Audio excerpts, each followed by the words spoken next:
Isihlabelelo 175.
Sizothandaza.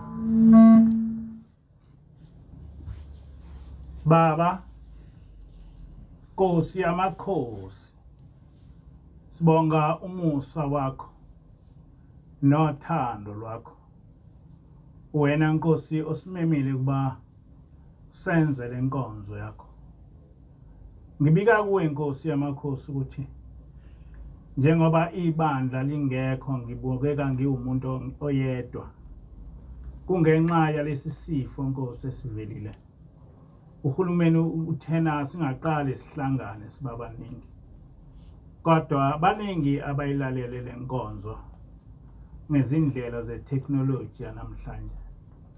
Ngicela ke uNkulunkulu wasekuphakameni kuba lenkonzo ingaphathwa yimi kodwa iphathwe nguwe. Uhlale engqondweni yami, uhlale nasolimini lwami. Ngelakho Nkosi igama manje kuze phathe. Amen.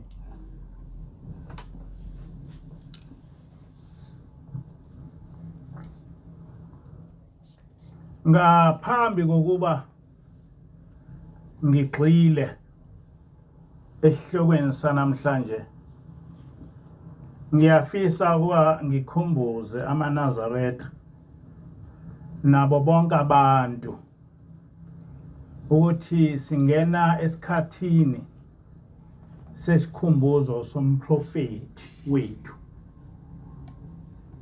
ubaba mkhulu, umprofeti uIsashembe. Umprofeti Isashembe wahamba emhlabeni mhla ka-2 kuMeyi 1935. Ngiyafisa ke ukuba ngibe namazwi engiwabekayo ngomprofeti. Umprofeti uIsashembe esimbiza ngokuthi ubaba mkhulu kwakumuntu owayehlakaniphile kakhulu. Ukuhlakanipha kwakhe ukuthola esihlabelelweni owazibhala. Wabhala isihlabelelo cishe eziwu-220.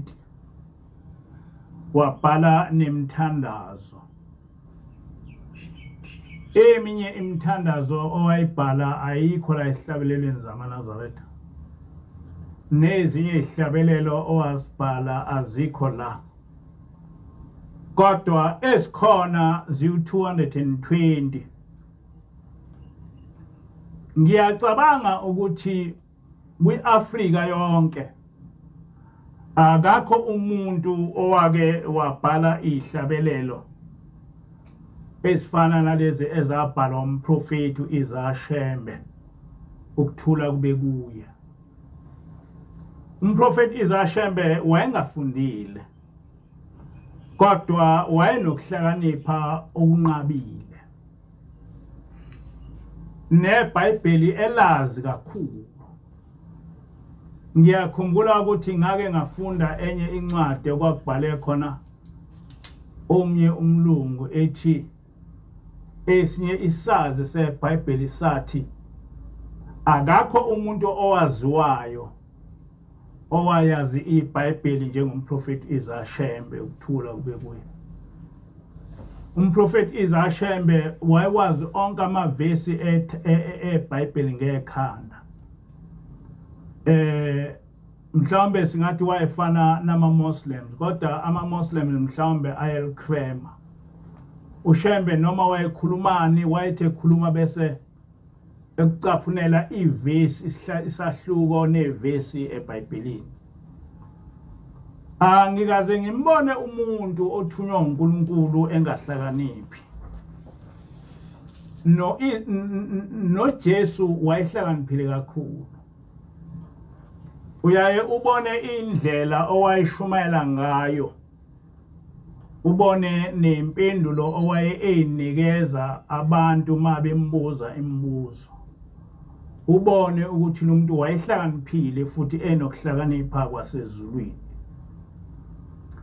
Umprofeti uIsashembe wafika ngesikhathi seyimishini. Kwakujwayelekile ukuthi kufika belungu lapha ekuphakameni bezom interviewer wayengadingi utolika kwakuthi makufika belungu ebathathele ihlalo ehlale nabo noma yini abayibuzayo eyiphendule ebakhothela iBhayibheli isahluko nevesi. Kwakukhona umlungu noma umndeni wabelungu olapha eNanda owawufundisa kwiNanda seminar umndeni wakwa Wales. Laba belungu babejwayele kakhulu kuba beze lapha ekuphakameni befike behlale nomprofeti, kodwa babe ngabelungu bemission. Laba belungu mabehleli nomprofeti babembuza zonke izinto, bebuka zonke izinto ozenzayo, yonke into uma eyenza ekwazi kuba ebakhothele iBhayibheli ukuthi iBhayibheli lapha lithi. Laba belungu babona ukuthi lo muntu uvela ezulwini, babona ukuthi uIzashembe ukuthula kube kuye wayengomunye wabaprofeti basemandulo. uMrs Wells wakubhala lokuphansi. Ziningi izinto ezakhulunywa uMrs Wells ngomprofeti Izashembe engasifundayo, ngathola imanuscripts yakhe eyayithi Shembe. Kuba kuhleke ukuthi uma ngabe mhlawumbe usenkonzweni uzwe umuntu ongekho enkonzweni echaza umholi wakho, ngoba mhlawumbe thina esenkonzweni singakhuluma izinto ezingelona iqiniso. Bokunye uMrs Wells wachaza kabanzi ukuthi umprofeti Izashembe wayehlupheka kanjani. Ngakuthola kuMrs Wells ukuthi uhulumeni waseNatali washaya umthetho, wawushaya eParliament, lo mthetho owawuthi uShembe akavumelekile ukuthi ehambe idistrict noma esuke kwidistrict yakhe eye kwenye idistrict engafike ereporte kuyimantshi yaleyo district. Uthi-ke lo mlungu mayebhala ngalento uthi kwakuyinto esimangaliso le ukuthi umuntu ezweni lakubo eshayelwe umthetho wokuthi akakwazi ukusuka kwidistrict yakhe ekwenye idistrict engayitholanga imvume, nalapho kuleyo district ofika kuye kufanele eye kumantshi efike ezireport ukuthi usekhona, ethole ipermit yokushumayela. Ngendlela lento echazwa ngayo uyabona ukuthi uShembe waba umuntu wokuqala owaba sekuboshweni okucishe kufane nalokhu kuboshwa kuthiwa i-house arrest. Lo mlungu uma echaza indaba kaShembe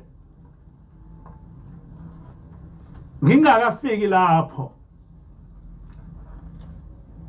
lo mlungu wathi mayihleli noShembe wabona ukuthi lo muntu uvele ezulwini. Kwakukhona umngani wakhe owayese-England owayenentombazana eyayingakhuli, cishe le ntombazana yayisihlanganisile 20 years ingakhuli. Lo mlungu wabe esexhumana nalo mlungu ose-England emtshela ukuthi la eSouth Africa kunomprofeti uyakholwa ukuthi lo mntwana uma bengamthatha le-England bemlethe lapha kulo mprofeti, lo mprofeti uyokwazi ukuthi enze lo muntu ekhule. Nangambela lomlungu se-England wasuka nomndeni wakhe e-England weza la eSouth Africa. Wafika lapha emndenini wakwa Wales. Base bayayithatha le ntombazana bayiletha lapha ekuphakameni kumprofeti. Uma sebeyilethe lapha kumprofeti basebembikela ukuthi inkinga yabo yini ngalomntwana. Umprofeti wayesethi lo mntwana akangene emgidini wentombi esine nazo. Wayese uyangena lo mntwana emgidini wentombi. Wayese enza ke lokho ayekwenza ethithize enza yonke into ngoba phela vele wayengawazi umgidi wentombi. Wayesethi umprofeti sekwaneleka kaphuma ebuyela emuva. Lo mntwana wayese ebuyela emuva nabazali bakhe. Bathi bese stimeleni bebheke England. Lo mntwana wakhula ebusuku. Uma lo mlungu efika lena wayesebhalela lo mlungu Mrs Wells incwadi.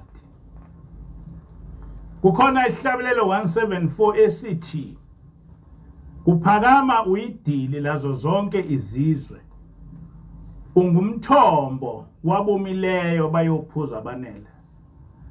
Woza ungisize ngingene ekuphakameni. Amasango engakavalwa ngingene ekuphakameni.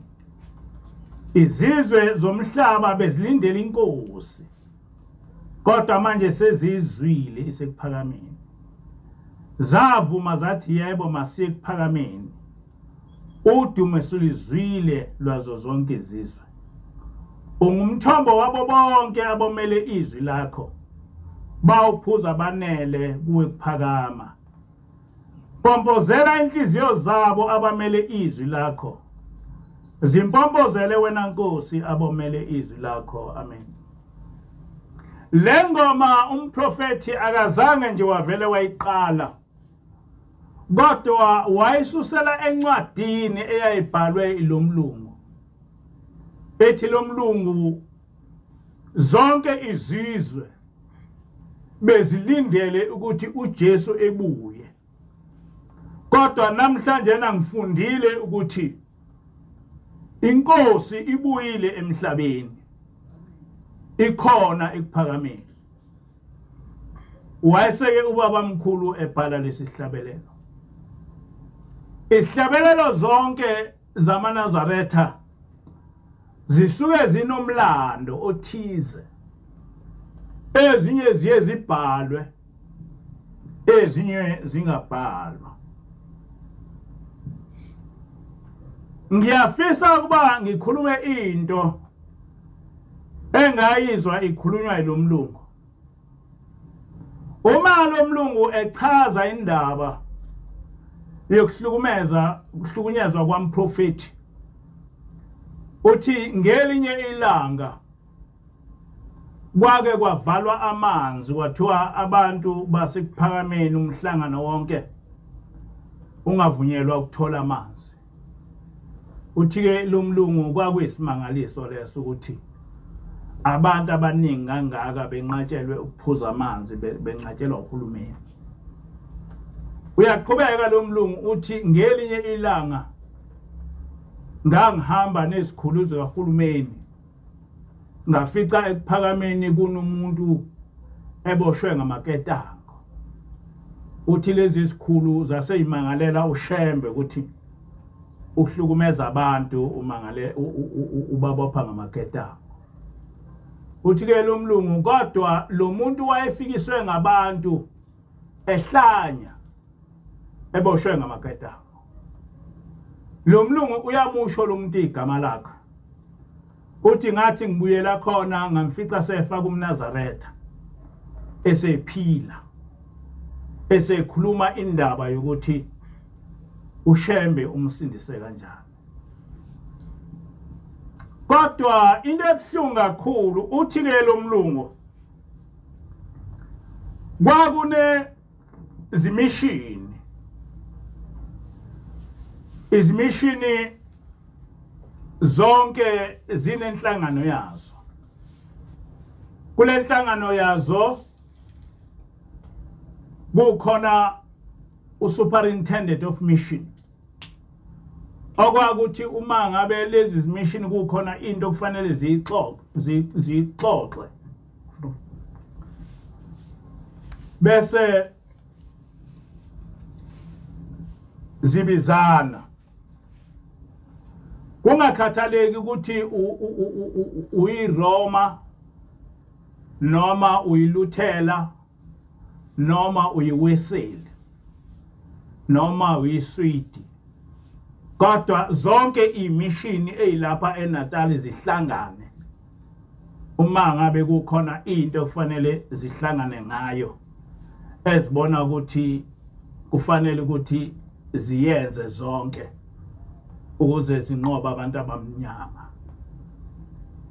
Uthi-ke lo mlungu ngangikhona emhlanganweni lapho kwakuzobhuma khona ukuthi singamqeda kanjani uShembe.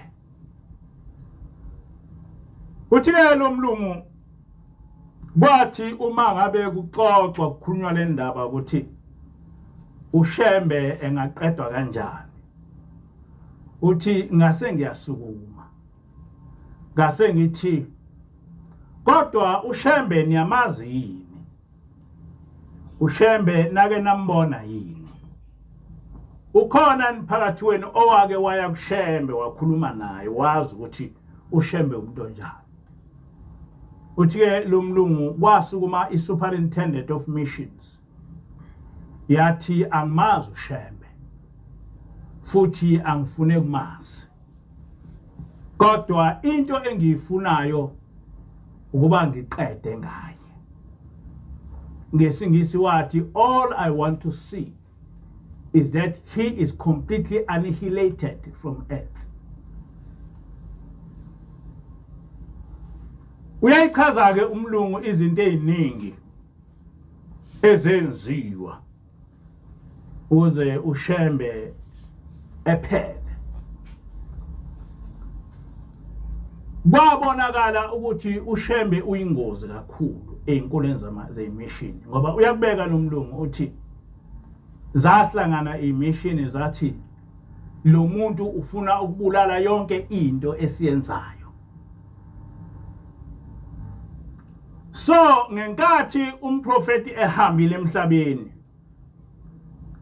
zahlangana futhi imishini zathi ngendlela lo muntu lona owenze ngazo izinto esaphila lapha uma esengasekho emhlabeni uzoduma kakhulu.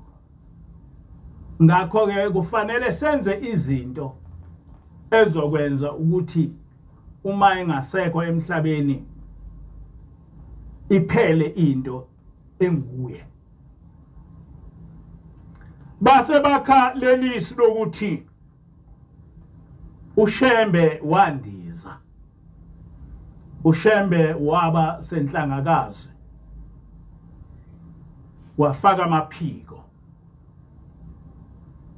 wazama ukundiza ngoba ethi uElijah wayesefa.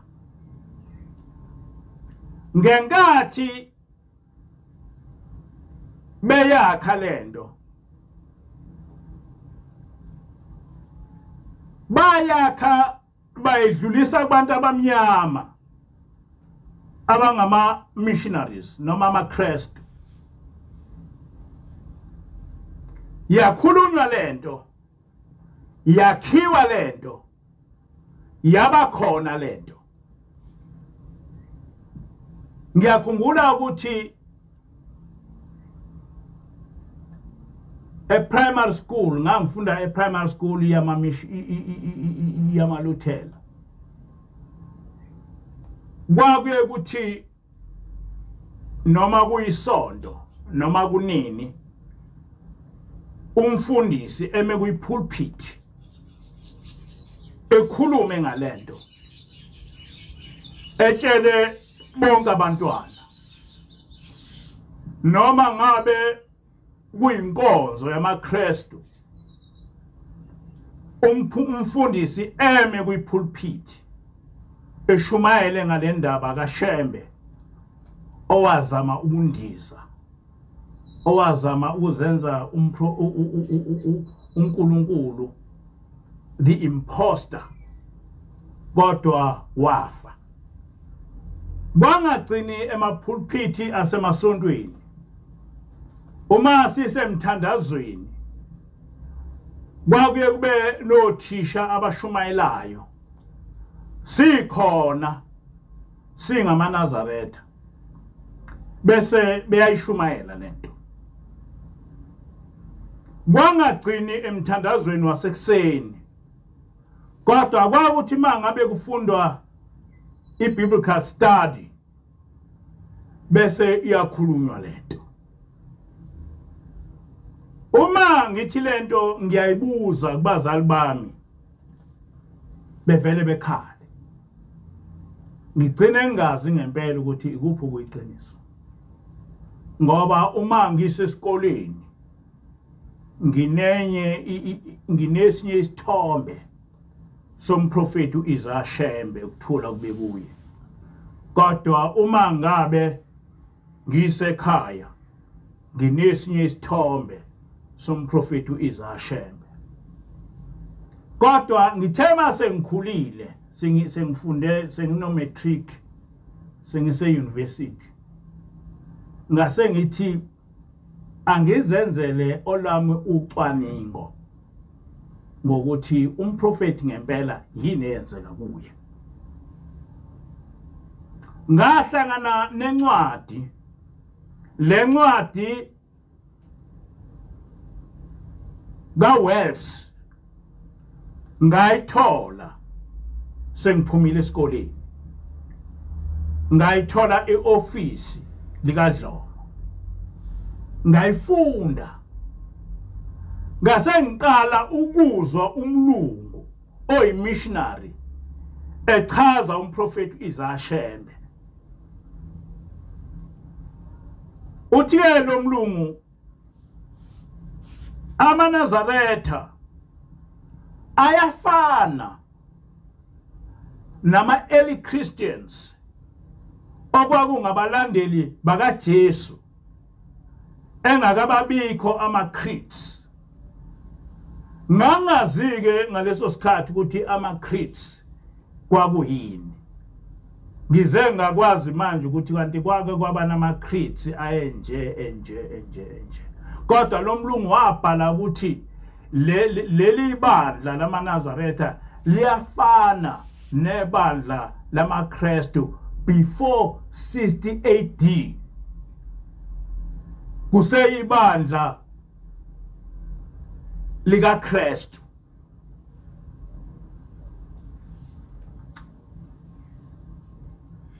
Ngaqala lapho ukwazi ngoShembe ngelinye iso.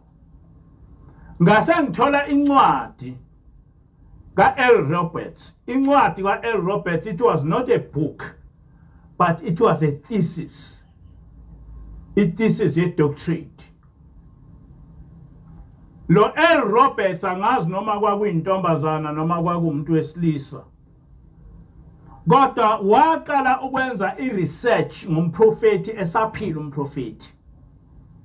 So he or she herself interviewed umprofeti. Ngaqala manje ukuzwa izimpendulo zikamprofeti echaza lenkolo, echaza kumlungu ominterviewayo. Lo mlungu uyena owachaza umprofeti, waze wasebenzisa igama ukuthi this person was an enigma. Ngangakalazi lo gama ukuthi enigma kusho ukuthini, kodwa wamchaza ukuthi he is an enigma. Wathi wayenokuhlakanipha okuyisimangaliso. Wathi uma wawumbuza umbuzo wawubona ukuthi uphendulwa umuntu ohlakaniphile. Manje ke kodwa emva komprofeti kuze kube mhlawumbe ilesi sikhashana nje samanje onke amaKristu afundiswa ukuthi umprofeti uIsashembe was an imposter. Umprofeti uIsashembe wazama ukundiza, and lento yaba historical fact, yafundiswa ingane, yafundiswa bonke abantu abangamaKristu. Kuze kube namanje nakusekhona abantu abangamaKristu abacabanga ukuthi le fabricated story yokuthi uShembe wandiza ikhona. Lo mlungu uL Robert wayichaza yonke indaba kaShembe, noma ezinye izinto wayikhuluma kuye, eyikhuluma ngoShembe ngangavumelani nazo, kodwa there were opinions. They were not put as facts. For example, lo mlungu uma echaza ukuhamba kaShembe, uthi uShembe waya eMbazwane. uShembe wasuka ekuphakameni wahamba wayewafika eMbazwane kwaMhlabiyalingana. KwaMhlabiyalingana wafike wabhabhadisa abantu abawu-80. Uma ebuya kwaMhlabiyalingana wathi mangabe efika eMkhayideni use-Richards Bay, wayesebanjwa umkhuhlane esehamba emhlabeni. Uthi-ke lo mlungu kuyacaca ukuthi uShembe ngenkathi kwaMhlabiyalingana walunywa umiyane, ngoba kwakunomiyane abale kwaMhlabiyalingana ababethi mabekuluma ungathathi isikhathi eside bese uyagula. Uthi-ke lo mlungu kuyacaca ukuthi uShembe wabulawa yilo umiyane, kodwa abanye emaphepheni babhala ukuthi uShembe washawa inyoka. Kodwa iqiniso ukuthi umprofeti Isashembe ukuthola kube kuye wafa nge-natural death. Lo mlungu uyachaza nangendlela yokuthi uMafukuzela waba involved kanjani ekulandeni uShembe eMkhayideni emsekuphakameni, echaze ne-funeral eyaba khona nokuthi uMafukuzela wathini, abafundisi bathini, bese echaza ngisho ithuna lomprofeti ukuthi lalimi kanjani. So for the first time ngathola iqiniso ngokuhamba emhlabeni komprofeti, ngingakutshelwa umNazaretha, ngingakutshelwa amaKristu amnyama, kodwa ichazwa umlungu, ichazwa iskola, ichazwa umuntu owayenza i-research ye-doctorate ngoShembe. Isihloko sale thesis sithi Shembe, the man and his work. Ayenziwe lo mlungu. Manje na-ke ngithi lento angiyichaze ngoba iyona nto eyangihlupha kakhulu, ukuthi njengoba siqala nje manje sikhuluma ngomprofeti Isashembe. Umprofeti Isashembe amaKristu kufanele azi ukuthi wabhujiswa yiwo, futhi leyo nto ababeyenza yayingamanga, nokuthi lamanga ayakhiwe zimishini ezimhlophe, kodwa zasebenzisa abantu abamnyama ukuba bebhubhise umuntu omnyama.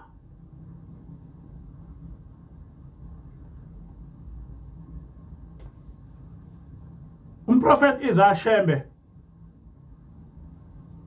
kwakuyisimangaliso somuntu. Njoba ngisho ngithi waqamba amaculo awu-200. Akakho umuntu ongafundile ongaqamba amaculo afana namaculo ayebhalwa nguDavid noSolomon. Kodwa umprofeti Izashembe wakwenza lokho. Manje ke leyo nto before ngene enkonzweni kufanele ngiyichaze. Ngiyafisa kuba ngikhulume ngichaze indaba yokuthi senzani. Esikwenzayo sivuselela inkolo kaJehova. Lenkolo kaJehova yagcina ukuba ibe khona ngesikhathi sika Jesu. Jesus Christ is the last prophet yabaprofeti bakaNkulunkulu enkolweni yesizwe sama-Israelites. Emva kwalokho akazange wababuye wabakhona umprofeti owakhuluma ngoJehova, umprofeti othunywe nguJehova. Waba khona umprofeti Muhammad, kodwa umprofeti Muhammad akayona indlu yakwa-Israel. Kodwa endlini ka-Israel umprofeti owaba khona after 1,000 years kwaba umprofeti Izashembe, ukuthula kube kuye. Uthi-ke umprofeti Izashembe uma eqala lenkolo esikhuluma ngayo uthi mesabeni uJehova zizukulwane ngezizukulwane, nigcine imithetho yakhe anilobela yona uJehova ngenceku yakhe uMose, ukuze ukudumisa kwenu kwamukeleke kuThixo wemkhosi. Ngokuba uma ningamdumisi ngemithetho yakhe akawukuyamukela imithandazo yenu, angeke uJehova anahlisele izibusiso uma ningayilaleli imithetho yakhe niyigcine. Kuyadingeka ukuba amaNazaretha onke elazi leli vesi, eli-understande leli vesi, ngoba kuba nabantu abathi inkolo yobuNazaretha inkolo yesiZulu. Kodwa umnikazi walokhu kukholwa akashongo ukuthi inkolo yesiZulu, akashongo ukuthi inkolo yesizwe, kodwa wathi inkolo kaJehova. Uma uzobheka indlela uShembe owayibeka ngayo le ndaba ijulile kakhulu, even ngaphezu kwendlela uJesu owayibeka ngayo. Esikhathini esiphambili bekuye kuthiwa inkolo kaMose, and ukuthi inkolo kaMose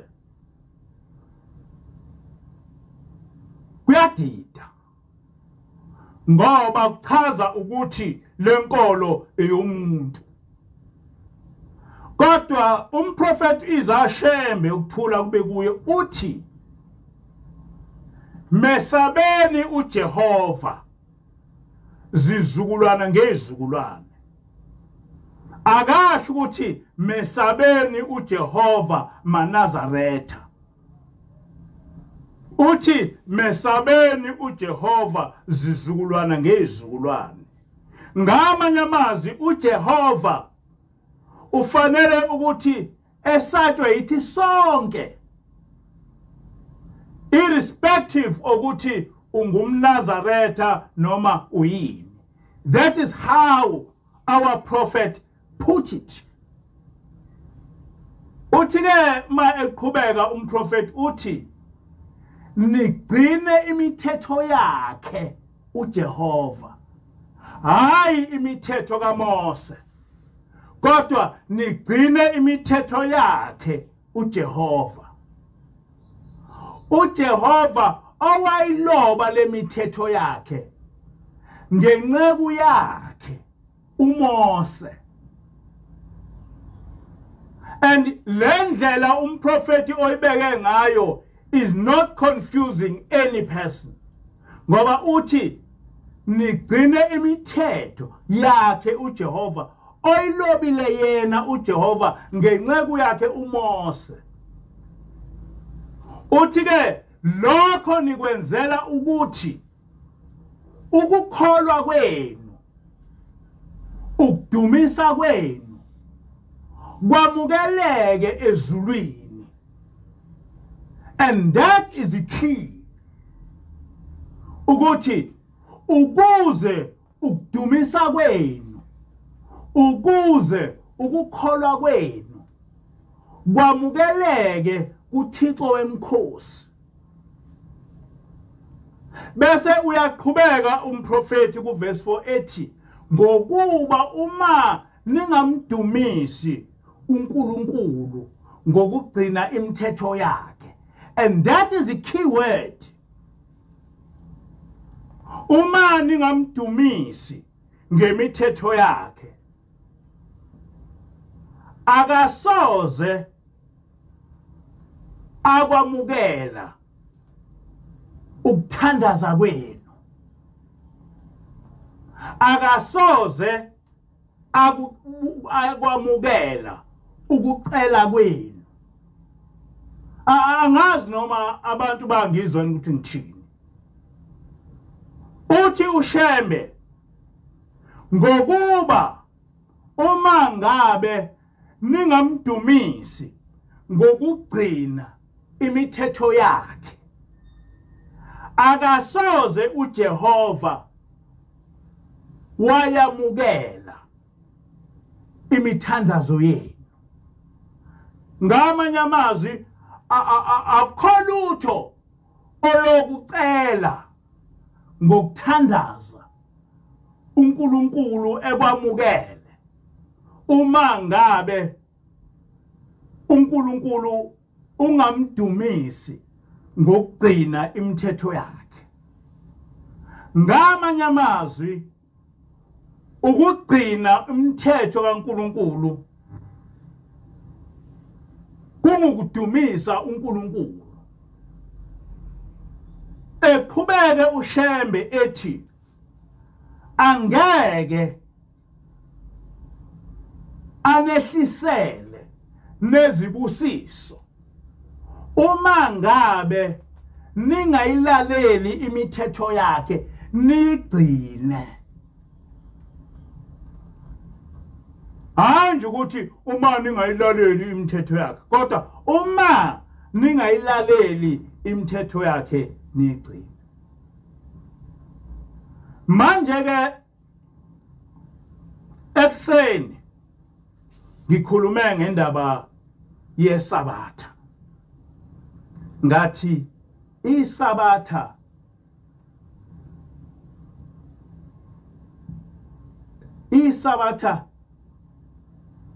lisivumelwano phakathi kwethu njengabantwana bakwaIsrayeli noNkulunkulu.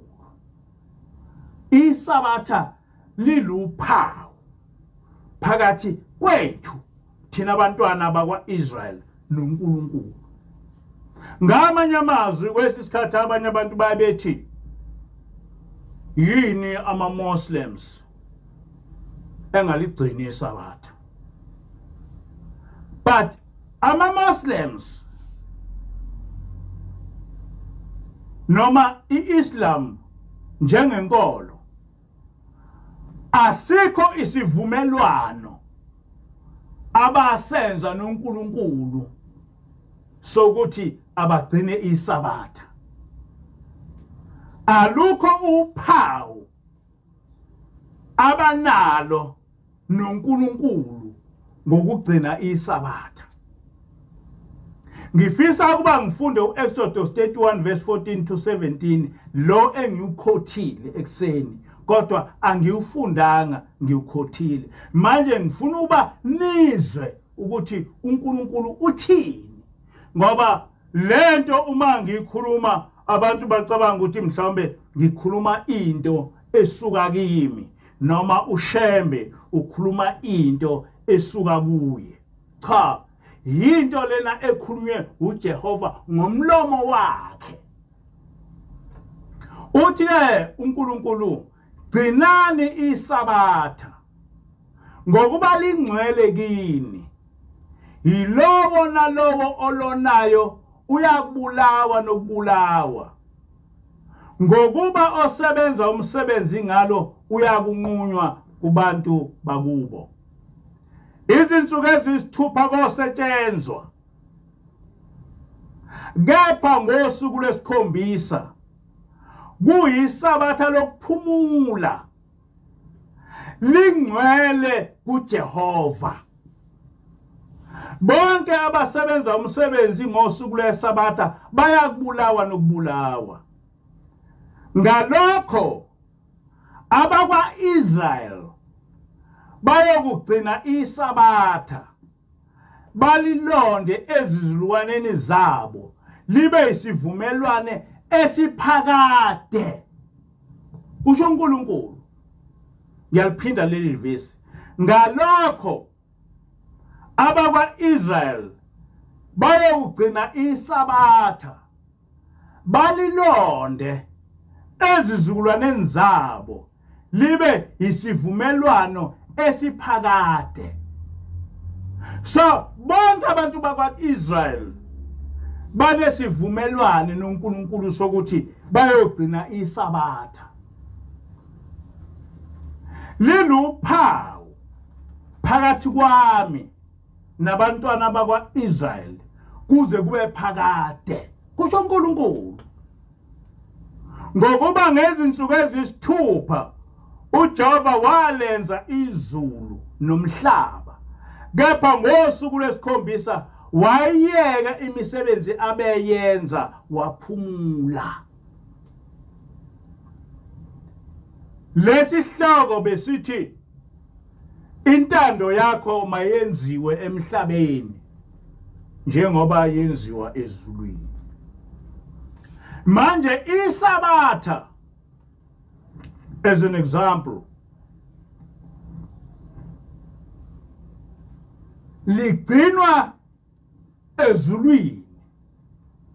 Akakho umuntu ezulwini ongaligcina iSabatha. Ngani? Ngoba iSabatha lagcinwa uNkulunkulu kusesezulwini. iSabatha langcweliswa uNkulunkulu ezulwini. So ingakho uJesu ethi intando yakho mayenziwe emhlabeni njengoba yenziwa ezulwini. Uthi-ke uJesu, imithetho yakho uNkulunkulu mayigcinwe emhlabeni njengoba igcinwa ezulwini. Ngakho-ke iseluleko sami sithi wonke umuntu okholwa ukuthi uJehova uNkulunkulu wakhe, noma-ke ungaze ungakholwa ukuthi uIsrael, kodwa uma ukholwa ukuthi uJehova uNkulunkulu wakho, kufanele ukuthi ugcine iSabatha. Ungabheki ukuthi uNkulunkulu uzoke eqhamuke esondele kuwe uma ungaligcini iSabatha, ngoba kusho yena uNkulunkulu ukuthi kufanele sigcine imithetho yakhe. kusho yena uJesu ukuthi asigcine imithetho kaNkuluNkulu. Kusho yena uShembe ukuthi asigcine umthetho kaNkuluNkulu. Manje uma wena uthi umKristu kodwa uphikisa uJesu othena asigcine umthetho kaNkuluNkulu, imuphi lo Jesu omlandelayo? Ulandela lo Jesu waseBhabhiloni okuthiwa wazalwa uNimrod, wafika wahlala esiswini sikaSemirasi ngemsebe yelanga kwase kuzala uThamuzi. Lo Thamuzi ulandela yena ngoba lo Jesu okuthiwa uYeshua ongumHebheru ongumJuda wayefundisa ngenkolo kaJehova, and that must stick into the minds of the Christians. They must not be confused by a very simple thing. Akakho umuntu ongasile ongazi ukuthi uJesu wayengumHebheru. Akakho umuntu ongasile ongazi ukuthi uJesu ephila wayefundisa ngenkolo yobuHebheru, wayefundisa ngenkolo kaJehova. Much as kwiNew Testament sokukhishwe lonke igama lethi Jehova, sekuvele kuthiwa uJesu wayevele ethi ubaba, ungazi ukuthi lo baba uJesu okhuluma ngaye ubani, ngoba ngesikhathi sika Jesu uNkulunkulu wasichaza yena ukuthi igama lakhe linguJehova, ukuthi ke uJesu yena wayesesabani ukuthi ekhulume ngoJehova. Kodwa lapho ukuthi khona uJehova uNkulunkulu wethu, kweNew Testament kuye ukuthi uNkulunkulu inkosi. Bese uyayibuza ukuthi njengoba uJesu wayengumHebheru engumJuda nabapostoli bengamaHebheru bejuda, kwenziwa yini ukuthi manje na bese bengalibiza igama likaJehova? And is a simple lokhuza thing ukuthi uyicabanga lento ukuthi yakhiwe. Why can't Christians see a very simple thing? Why? Uma ufunda iTestament elidala wazi ukuthi uJesu wayengumHebheru, yini busucabanga ukuthi kwathi ngoba sekufika uJesu wangabe sabizwa uNkulunkulu ngokuthi uJehova?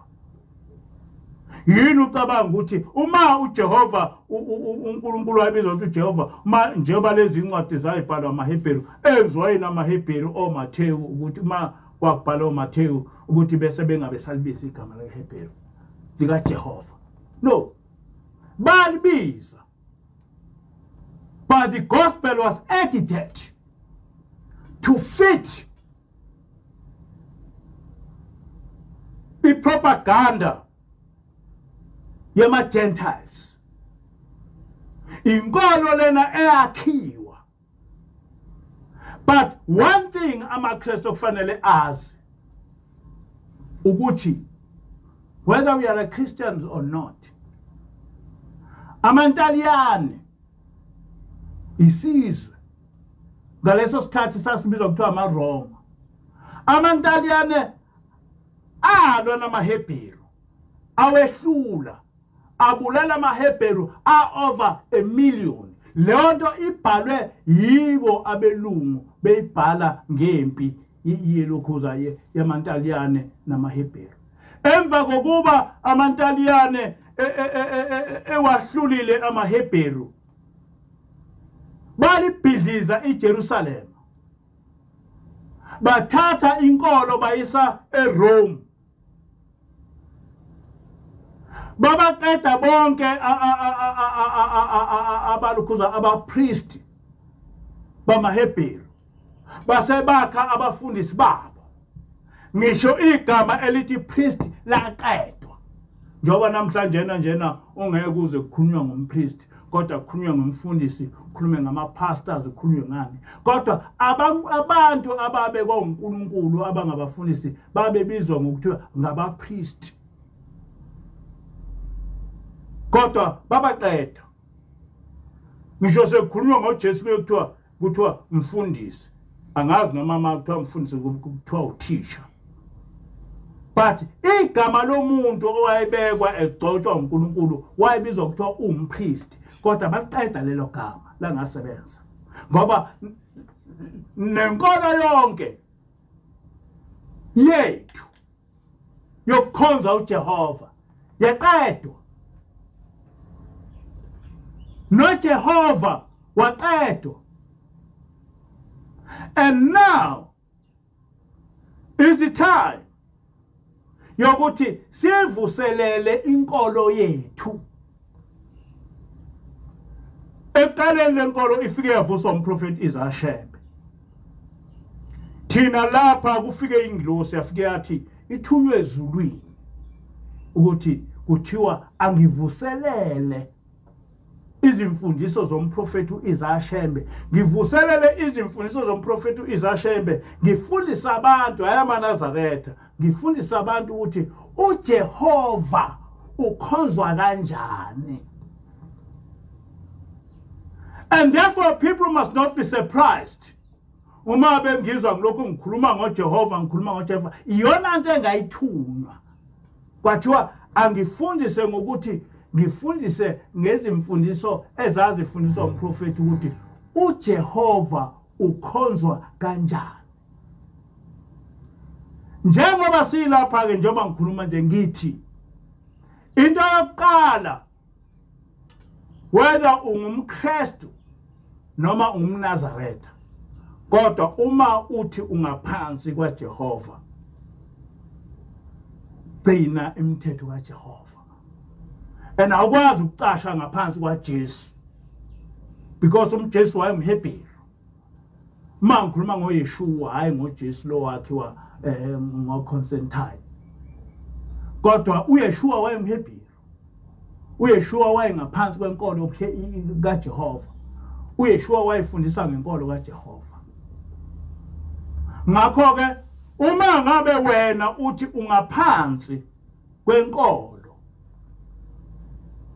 kaJehova, gcina isabatha. Ngoba uma ungaligcini isabatha,